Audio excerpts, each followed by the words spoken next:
সমস্ত প্রার্থী মিলে বাতিল করা ভোটের চেয়ে কম পেয়েছে, আর সেখানে একটা কেন্দ্রে বাতিলই দেখেছে 781টা। এবং এই চিত্রটা কিন্তু অন্যান্য সমস্ত কেন্দ্রের না। এবং এই চিত্র থেকে সুস্পষ্টভাবে প্রমাণিত হয় যে এই নির্বাচনে জনাব এম এ কায়ুম তিনি বিএনপির মনোনীত প্রার্থী ছিলেন এবং তিনি ঢাকা 11 আসনে, এবং আপনারা জানেন যে তিনি ওই এলাকার মাটি এবং মানুষের সঙ্গে সম্পৃক্ত একজন ব্যক্তি। দীর্ঘদিন ওই এলাকার জনগণের সঙ্গে জনপ্রতিনিধি হিসেবে কাজ করেছেন এবং ওনার যে নির্বাচনী এই ইঞ্জিনিয়ারিংয়ের বিপক্ষে উনি যে সংবাদ সম্মেলন করেছিলেন সেখানে সুস্পষ্টভাবে তিনি বলেছেন এবং তিনি নির্বাচন কমিশনকে দরখাস্ত দিয়েছেন। আর আপনারা এই দুইটা উদাহরণ থেকে সুস্পষ্টভাবে দেখতে পান যে একজন ব্যক্তির বিজয়কে ছিনিয়ে নেওয়ার জন্যে সমস্ত প্রার্থীদের মোট প্রাপ্ত ভোটের থেকে অনেক বেশি সংখ্যক ভোটকে বাতিল দেখানো হয়েছে। এবং এইটা ক্লিয়ারলি বোঝা যায় যে এই ইঞ্জিনিয়ারিংটার ফলশ্রুতিটা হয়েছে। আরেকটি কথা, যে কথা আমি আপনাদেরকে বলেছিলাম, আমরা সুস্পষ্টভাবে এই যে প্রভাব, এটা হয়তো আপনাদের মনে প্রশ্ন আসতে পারে, আপনি যেমনটি বললেন যে এই বাতিল ভোট যে সবই নাহিদ ইসলামের কিংবা সবই কায়েম সাহেবের, তা কীভাবে বুঝবেন? আমরা তা বলি নাই। আমরা বলেছি এই ইঞ্জিনিয়ারিং করার ক্ষেত্রে সরকারি প্রভাব, যেহেতু নাহিদ ইসলাম অন্তর্বর্তীকালীন সরকারের একজন উপদেষ্টা ছিলেন এবং যখন এই নির্বাচনটি হয়েছে তখন অন্তর্বর্তীকালীন সরকার ছিল, তিনি একজন অন্তর্বর্তীকালীন উপদেষ্টা হিসেবে অন্যান্য উপদেষ্টা এবং প্রধান উপদেষ্টা সহ তারা এই নির্বাচনে তাকে পরাজিত করার ক্ষেত্রে নির্বাচনে ইঞ্জিনিয়ারিং করেছেন। এটা হচ্ছে আমাদের সুস্পষ্ট বক্তব্য। আরেকটি ব্যাপার আছে, প্রধান উপদেষ্টা একটা কেন্দ্রে একটা পরিদর্শনে গেছেন এবং সেখানে 2 ঘন্টা পর্যন্ত ভোট বন্ধ ছিল, এটাও আমরা এখানে উল্লেখ করেছি। আমার কাছে মনে হচ্ছে যে এই মামলায় এই নির্বাচনী পিটিশনে 2টা কেন্দ্রের যে চিত্র আপনাদেরকে দেখিয়ে দিলাম, যে প্রাপ্ত ভোটের থেকে বাতিল ভোটের সংখ্যা, এবং এই ইঞ্জিনিয়ারিংটা শুধুমাত্র ভোটের সঙ্গে সম্পৃক্ত কর্মকর্তাদের পক্ষেই করা সম্ভব। এবং সেক্ষেত্রে আমাদের পরিষ্কার বক্তব্য আদালতের সামনে উপস্থাপন করেছি। যেহেতু তিনি উপদেষ্টা মণ্ডলীর সদস্য ছিলেন, সেখান থেকে ফিরে এসে তিনি রাজনৈতিক দল করেছেন, সেই দলের প্রধান ছিলেন, এবং তার কলিগস, তার উপদেষ্টা মণ্ডলীর সদস্যরা যেহেতু তাদের অধীনে নির্বাচন পরিচালিত হয়েছে, তাদের পক্ষে নির্বাচনের সঙ্গে সম্পৃক্ত ব্যক্তিদের পরে প্রভাব বিস্তার করে এই ইলেকশন ইঞ্জিনিয়ারিং মাধ্যমে আমাদের প্রার্থী আমাদের জনাব এম এ কায়ুমকে পরাজিত করা হয়েছে। এটা আমাদের সুস্পষ্টভাবে আদালতের সামনে বক্তব্য। এই পর্যন্ত আপনারা কতটি আসনের আবেদন করলেন, আরো হতে পারে কিনা?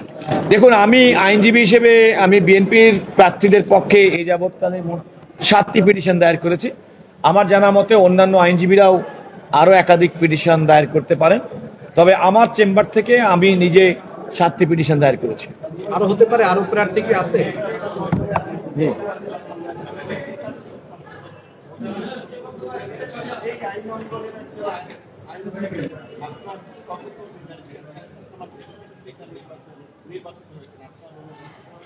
দেখুন, আমি অত্যন্ত খুশি এবং আনন্দিত।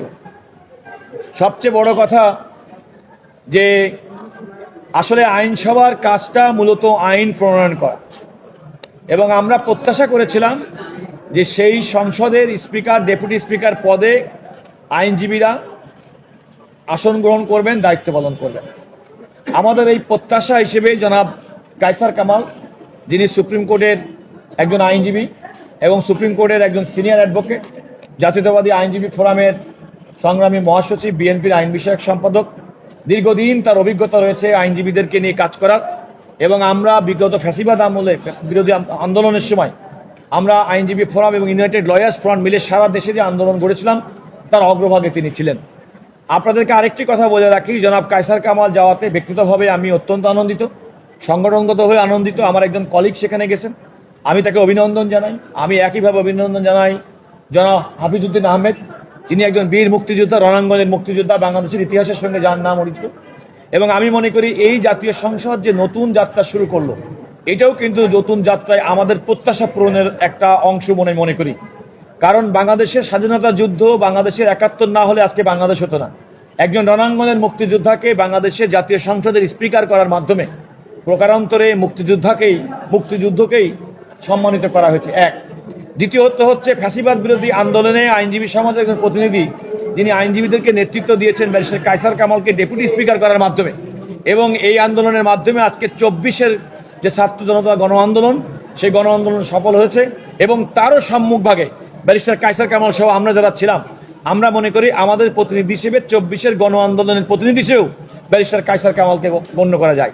তো বিএনপি অ্যাজ রাজনৈতিক দল, তাদের যে রাজনৈতিক স্ট্যান্ড, যে 24-কে 71 বাদ দিয়ে 24 না, 24-কে বাদ দিয়ে 71 না, 71 এবং 24-এর যৌথ চেতনা, এই চেতনার একটা বহিঃপ্রকাশ আমি আজকে স্পিকার এবং ডেপুটি স্পিকার নির্বাচনের মাধ্যমে ঘটেছে বলে আমি মনে করি। এই সংসদ অত্যন্ত প্রাণবন্ত হবে। মেজর হাফিজউদ্দিন সাহেব অত্যন্ত is a very good orator, public speaking এ ওনার দক্ষতা রয়েছে। ব্যারিস্টার কায়সার কামালেরও পাবলিক স্পিকিং এর দক্ষতা আছে। আমি প্রত্যাশা করব তারা দুজন এই পার্লামেন্টকে প্রাণবন্ত করবেন। তারা যেমন সরকারি দলের সদস্যদেরকে সুযোগ দিবেন, একইভাবে বিরোধী দলের সদস্যদেরকে সুযোগ দিয়ে পার্লামেন্টকে বাংলাদেশের সমস্ত সমস্যার সমাধানের কেন্দ্রবিন্দুতে পরিণত করবেন। তবে সতর্কবাণী একটা কথা বলে যেতে চাই। সতর্কতা হচ্ছে, জনগণের ট্যাক্সের পয়সায় আমাদের রাষ্ট্র পরিচালিত হয়। এই সংসদে অতীতে যে তামাশা, যে গান বাজনা, ড্রামা, নাটকের কেন্দ্রবিন্দু করা হয়েছে, আমাদের প্রত্যাশা থাকবে জাতীয় সংসদের প্রত্যেকটা সদস্য যারা জনগণের ভোটে নির্বাচিত হয়েছেন, আপনাদের সঠিক দায়িত্ব পালন করবেন। মূল কাজটি আপনাদের আইন প্রণয়ন করা, আপনার দেশের জন্য ভালো আইন প্রণয়ন করবেন, খারাপ আইন বাতিল করবেন, জনগণের কল্যাণে কাজ করবেন, জনপ্রতিনিধি হিসেবে জনগণের কথা বলবেন। এবং আপনাদের সততা, আপনাদের কর্মনিষ্ঠা, আগামী দিনের একগ্রতা, দেশপ্রেম সবকিছু দেখতে চাই এই জাতীয় সংসদ কেন্দ্রিক। এবং বাংলাদেশের মানুষ সেভাবে প্রত্যাশা করে এই সংসদের মাধ্যমেই বাংলাদেশের সমস্ত সমস্যার সমাধান হবে।